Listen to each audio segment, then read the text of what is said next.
அனைவருக்கும் வணக்கங்க. இனிய பொங்கல் நல்வாழ்த்துக்கள்ங்க.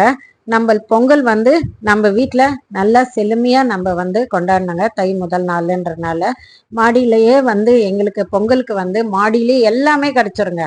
அதில் என்னென்ன அப்படின்னு நான் காட்டுறேன். இதெல்லாம் அறுவடை பண்ணியிருக்கிறேங்க. இப்போ நான் காட்ட போகிறது இந்த பாருங்க, எங்கள் மாடி தோட்டத்தில் கரும்பு பார்த்தீங்கன்னா அவ்வளவு செழிப்பா வருங்க. ஒரு 6-7 கரும்பு காய்ச்சிருங்க.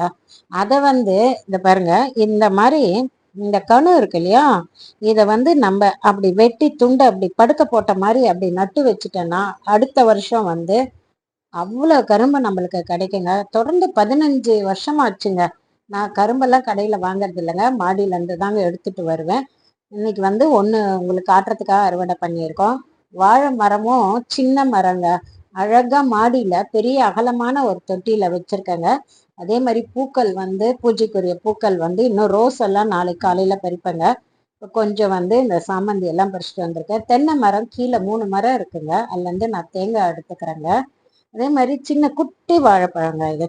இதுவுமே நம்மளுக்கு மாடியில தாங்க காய்க்குது.